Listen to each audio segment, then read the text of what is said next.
I'm Shawn Colpitts here. This is SMMACK Talk, brought to you by SMMACK Combat, OnlyChamps.com, and Fightbook MMA.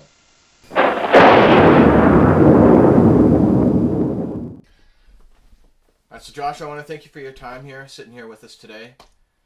My pleasure. Thanks for having me. Oh yeah, great honor. You've got quite the career going underway already. Your amateur MMA career has just started with a perfect 2-0 record. That's on top of your stellar jiu-jitsu career. You've got many titles awarded since 2011. It's quite the resume already. Do you have any plans to turn pro in the near future?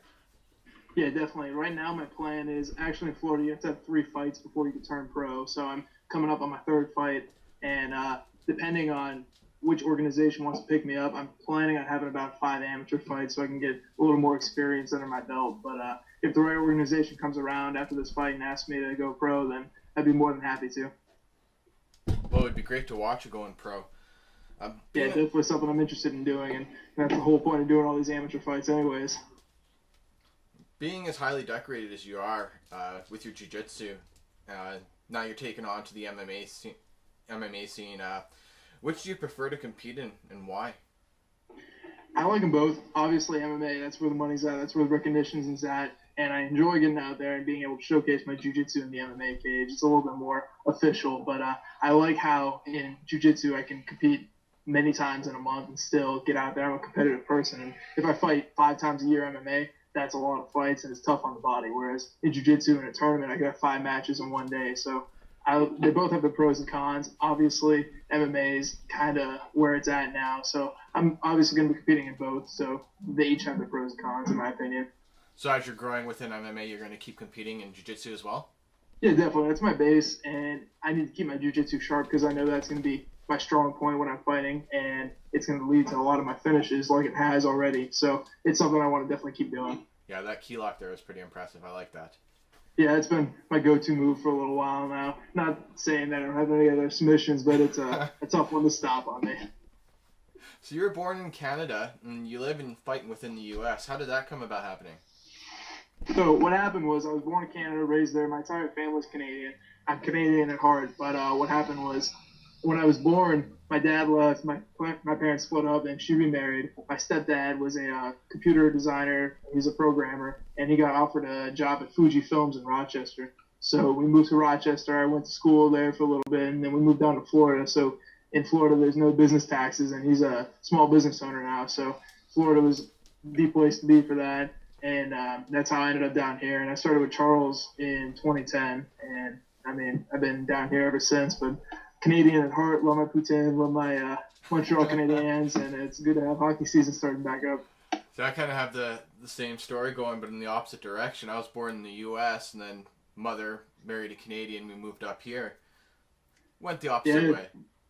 Yeah, definitely. I mean, we're all from the same earth anyway. So, I mean, whatever we want to label ourselves, I guess.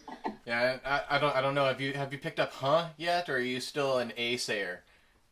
I was actually French Canadian, so I've lost a lot of my French. Don't say A as much. My mom says A a lot, and in Rochester it was the high nasally voice. So I was always like, "Huh." So I'm trying to stay away from that. So on top of competing and amassing your jiu-jitsu and MMA records, you also wrote for several online MMA news services and used to do a podcast called Frostback MMA. Are you still active with those, and how did you find your way into them? Yeah, so basically, throughout high school, I was always really good at history and Englishes and writing, and I'd always have my friends trying to pay me to write their essays for them. So I figured I'd combine my passions of writing and martial arts and MMA into one. And I got picked up by MMA Fix with Ryan Polai for a while, and then when they went under, I got picked up by BJJ Today and Pro MMA Now. So now that I'm competing all the time and training 24/7, I'm trying to write as much as I can, but it's pretty tough. There's only so much time in the day. So what I'm doing now is I'm working with ATH Sports Nutrition. It's a BJJ nutrition company. It's kind of like a quasi-sponsorship deal. I'm going to do some blogging for them. They're going to send me some free products. They're going to help grow with them, and I'm going to use them on my shorts and such. So it's trying to keep my head out there, trying to write as much as I can, but it's tough now. Yeah, I'm sure with all that time just being taken up with everything. Yeah, definitely. I mean, I'm training 10 times a week, normally 2 times a day, Tuesdays and Thursdays they do 3 days, and on top of running the gym now, it's time consuming. I bet. And with all that time, also you're fighting. So your last fight was a very impressive win over Jonathan Dobie with that key lock, only at 38 seconds of the very first round. It was impressive. I actually watched the video. That was really set up well. I like that. Can you kind of walk us through the fight and what you remember of the brief transaction that happened in there? Yeah, definitely. We're talking about me having none of this time on my hands. I'm not wasting any time in the cage, I guess. So I'm basically, I took the fight on a week's notice, and he was at like 205 pounds, and I normally walk around under 200. I was a little bit heavier, so I was like 198 for the fight. They said my weight was 200, which no big deal. I got in there on a week's notice. My coaches were like, yeah, why not? Go for it. All I remember getting in there, getting my name called. Then I remember he threw a jab, and I just ducked under it. My game plan, shoot that double leg right off that first shot, got him down, got him up against the fence, and the entire time I was sitting there thinking, I got to wait till he's on his feet so I know the ref isn't going to make a mistake and think I'm trying to knee him in the head on the down opponent. And I was still kind of fuzzy with the amateur rules, so I wasn't 100% sure if I could knee him in the body. So I waited till he stood up, shot that knee in. Apparently it broke his rib, and then the only thing I remember besides that is looking down as soon as I had that second takedown, and I was wondering if he was knocked out because he wasn't moving. So I just grabbed the arm. Just kept at it, regardless. Go at it till the ref stops, I guess. Exactly. Yeah. You know what? You see some fights where the tap happens, the ref doesn't see it, or the knockout happens, the ref doesn't call it, and that fighter ends up losing. Yeah, definitely. I mean, you don't want to leave it in the hands of the judges, and I mean, I have a hard time when especially in competing, I use that key lock a lot, and I've broken a couple shoulders with it. And every time right after, I'm like crying. I'm telling the guy, I'm so sorry. But when the adrenaline's going, it's something that happens. So you were just then fighting in the 205 division, and you're 5'11". You haven't shown it at all, but do you feel there's more of a challenge to you against the taller, heavier opponents that you're bound to face in that division, or are you going to drop down? Yeah, definitely. I mean, a lot of my sparring partners are bigger than me. One of my main sparring partners now, Francisco, is like 6'3", 235 pounds. And, I mean, if you wanted to, you could probably make 205, but when you're that tall, I don't really want to fight you. I mean, I normally fight 185, and that's not cutting a lot of weight. Right now, I'm like barely under 195, so conceivably I could probably make 170. But for an amateur fight, I don't really want to do that until I go pro and get paid for it. But, the chance of holding belts at 170, 185, and 205 is something that I like my odds of doing with my strong grappling ground game. So maybe you'll see me at 170, but either 185 or 205. I mean, I'm still young. I'm 20 years old, just turned 20 in August, so we'll see what my body does. But right now I'm fighting 185. Yeah, long time for a great career ahead of you. Yeah, exactly. And that last performance was rather powerful. That was with AFC MMA. And you've got another fight scheduled already with them for November. What can you tell us about it? Yeah, the November 15th fight, I'm fighting for the 185-pound belt against John Lewis. He's going to be a tough opponent. He's 2-1 right now. He just lost his last fight, but it was for the title. And the guy who won decided to go pro. He was like 5-1 or 6-1 or something like that. So they saw with my grappling career and his tough fight that he had for the title, they decided to match us up and go for the belt. And I'm pretty confident I'm going to win. He's a big brawling guy. He cuts a lot of weight to make 185. I'm walking in there right around 185, so I know the cardio aspect's going to be in my game. So should be a good fight, November 15th. And it's going to be nice to have a full training camp, see what I can do off of 8 weeks. So do you think you're going to find a more permanent home at 185 if you win the belt in November? Definitely. I mean, I already have my next fight offer scheduled for January 22nd or 24th for the World Class Fight League. And, I mean, I'm hoping to keep it at 185. If they want me to fight someone at 205, I'm more than happy to do that. I'm used to doing the no weight limit grappling tournaments. Yeah. So, I mean, I'm fine fighting anyone. Normally fighting guys who are like 235 anyways. But when you throw punches in there, it's a little scarier. So you got to keep in your weight class. I'm trying to stay at 185, maybe 170 if my weight drops a little lower. Yeah, I bet you feel that power in those heavier guys throwing punches that you're definitely not going to get when you're rolling with someone in jiu-jitsu.